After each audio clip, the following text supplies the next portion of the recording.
Assalamualaikum warahmatullahi wabarakatuh. Halo sobat semua, selamat berjumpa kembali di channel kami, Pecinta Horor. Inilah kisah selanjutnya yang kami tayangkan berbarengan dengan cerita lainnya yang sedang tayang. Jika ada kesamaan nama tempat ataupun nama orang, kami mohon maaf.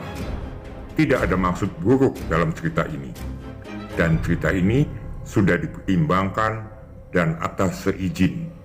Demikian kata penulisnya. Bagaimana kisahnya? Inilah Tamu Tak Diundang dari Distrik Merah, bagian pertama. Cerita ditulis oleh Tia Albadina.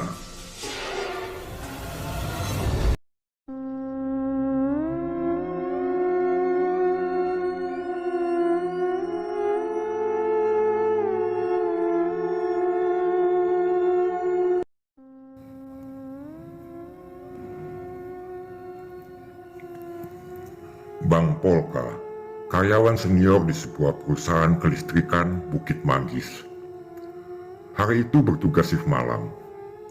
Dia bersama dua rekannya mendapat bagian memperbaiki kerusakan jaringan listrik area Desa Tundur, sebelah utara dari kota Pamarikan yang merupakan batas wilayah dua kabupaten.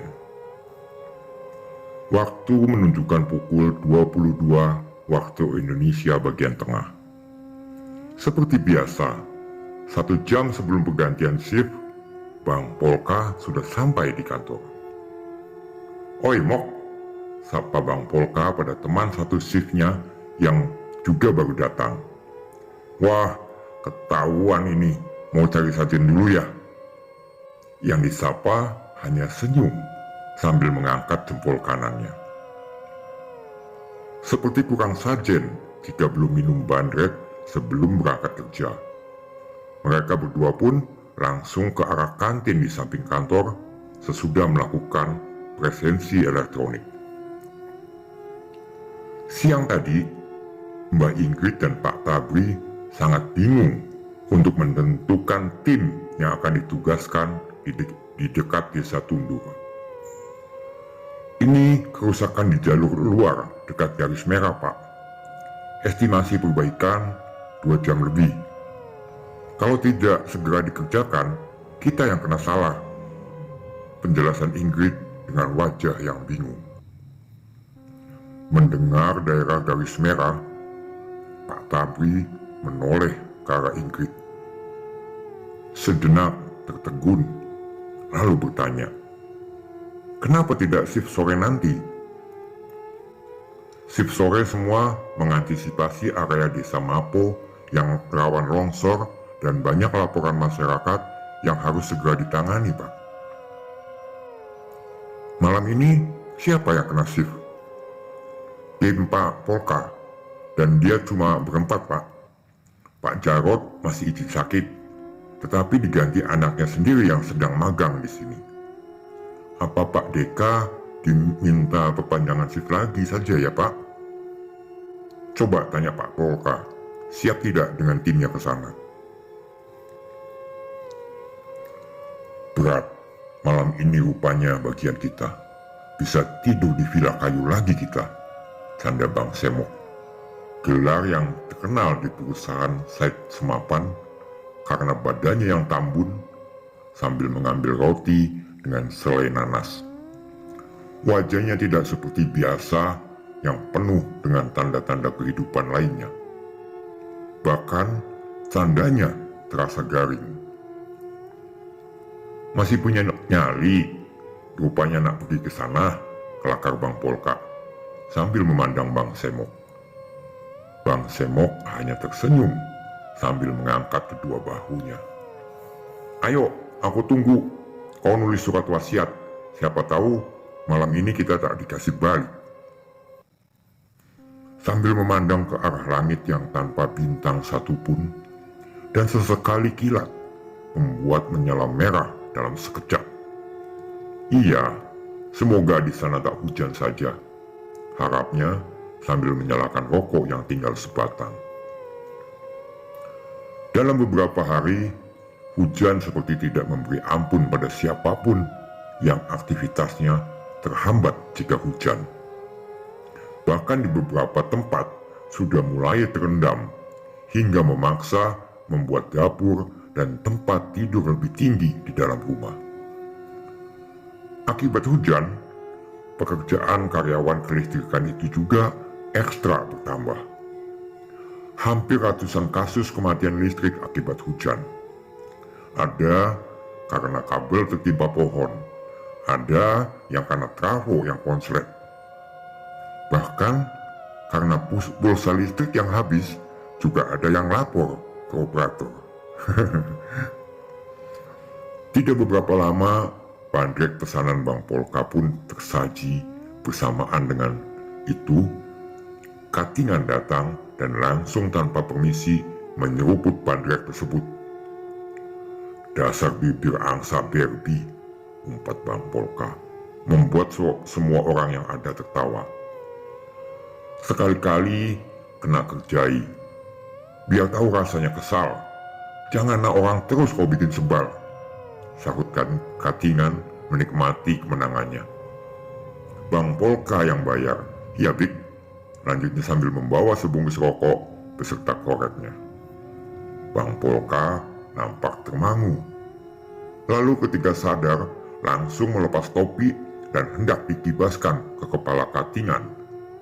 Tetapi lelaki jangkung itu lebih cepat perginya.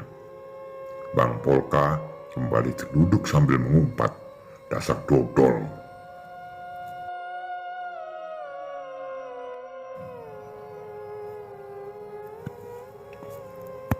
Juga hilang rasa jengkelnya. Tiba-tiba seseorang dengan gesit menarik gelas bandreknya, lalu pergi. Terdengar dari jauh suara tawa dengan teriakan khasnya, "Merdeka! Menang itu lega!" Lagi-lagi semua orang tertawa melihat kenaasan yang dialami Bang Polka. Tidak perlu menunggu lama, bandrek penggantinya sudah tersaji. Pergantian shift sudah waktunya.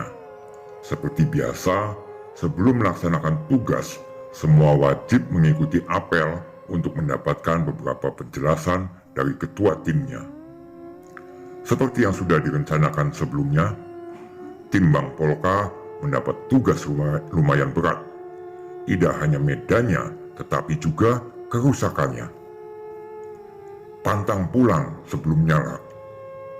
Terdengar orasi sebagai penyemangat dari semua anggota setelah berdoa bersama. Tampak wajah Katingan kikuk, karena ternyata dia satu tim dengan Bang Polka.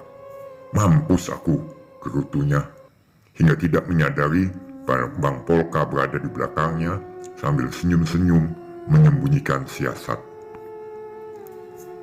Mobil kerja dengan list warna biru putih bertuliskan perusahaan melaju menembus kota ke arah perbatasan. Semakin lama, jalanan semakin sepi. Setelah melewati kebun karet di sepanjang jalan, lalu berganti hutan dengan pohon yang masih lebat. Mobil itu kemudian belok kanan di persimpangan keluar dari jalan beraspal. Tubuh mereka terguncang seirama dengan musik disko dari tip mobil yang disetel tanpa henti. Kurang lebih setengah jam kemudian, akhirnya mereka berhenti. Selain suara deru mobil, senandung binatang malam yang saling bersahutan seakan menyambut kedatangan mereka berempat.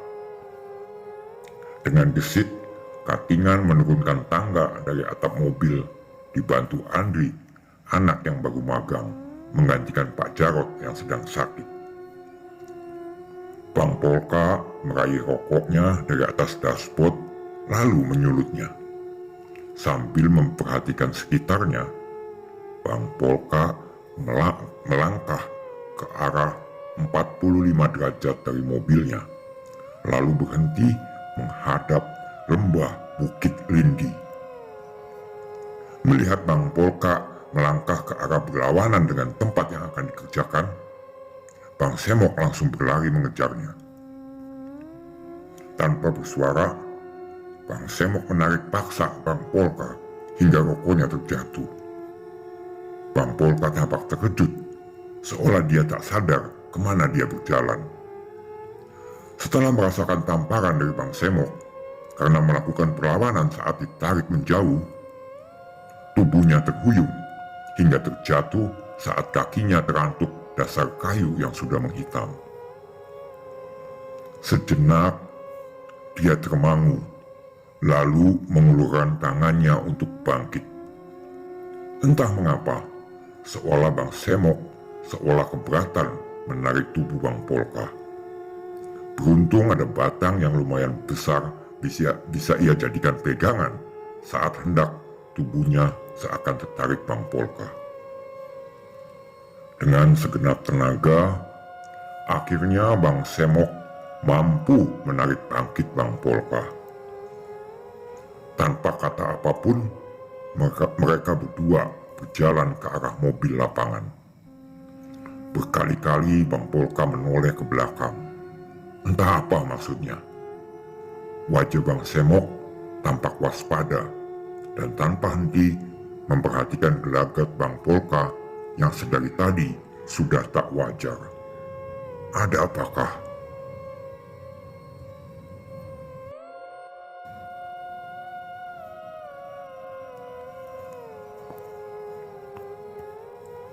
Demikianlah kisah Tamu Tak Diundang dari Distrik Merah bagian pertama. Kejadian apa yang akan mereka alami selanjutnya? Ikuti terus kisahnya yang pastinya akan lebih seru dan mencekam. Terima kasih buat sobat semua yang telah setia menonton tayangan kami.